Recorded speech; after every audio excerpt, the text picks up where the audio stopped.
Comme vous pouvez le voir, nous travaillons avec un variateur de vitesse ATV630, dont une version de firmware 1.3. Sortons pour revenir au menu principal. Dans cette vidéo, nous montrons un exemple avec 2 vitesses présélectionnées. Le variateur, lui, a la capacité d'aller jusqu'à 16 vitesses présélectionnées. Tout d'abord, nous allons configurer une vitesse basse. Il s'agit du paramètre LSP. Dans le menu démarrage simple, et dans le menu démarrage simple, le paramètre vitesse basse, tout en bas, qui correspond à la vitesse initiale. Dans cet exemple, nous prendrons une petite vitesse à 10 Hz. Et sortez du paramètre. Allons maintenant au menu Complete Settings, le menu 5. Allons jusqu'au menu Generic Function, le menu 5.9. Regardons maintenant les vitesses présélectionnées. Vous pouvez choisir 2 vitesses présélectionnées, 4, 8 ou 16. Donc si je veux utiliser 2 vitesses présélectionnées, je dois choisir ceci. Si je veux en utiliser plus de 2 et moins de 4 ou 4, je dois affecter à la fois 2 vitesses présélectionnées et 4 vitesses présélectionnées. Si je veux utiliser jusqu'à 8 vitesses présélectionnées, je dois affecter ce paramètre.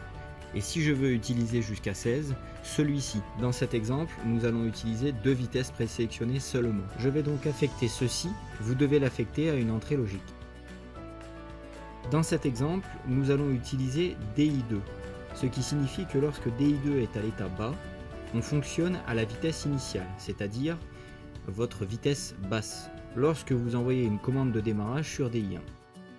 Lorsque DI2 et DI1 sont à l'état haut en même temps, le variateur de vitesse suit votre deuxième vitesse présélectionnée, qui est celle-ci. Comme nous avons seulement 2 vitesses présélectionnées affectées à DI2, il y a seulement 2 vitesses présélectionnées qui s'affichent ici.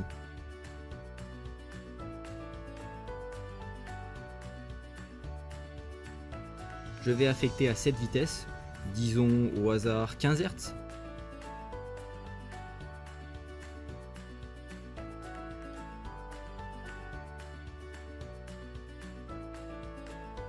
Maintenant j'ai 2 vitesses présélectionnées, la vitesse basse que j'ai définie tout à l'heure et la vitesse de 15 Hz ici.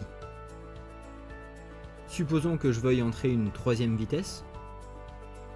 Dans ce cas-là, je dois aller là, entrer dans le paramètre et utiliser une autre entrée logique, disons DI5 par exemple. J'obtiens alors jusqu'à 4 vitesses présélectionnées. Je peux maintenant affecter à celle-ci 20 Hz, celle-là 25 Hz, ou n'importe quelle vitesse de votre choix.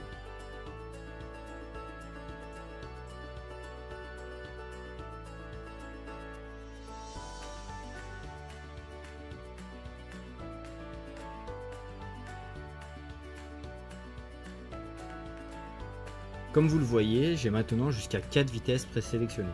Je peux continuer jusqu'à 8 et jusqu'à 16.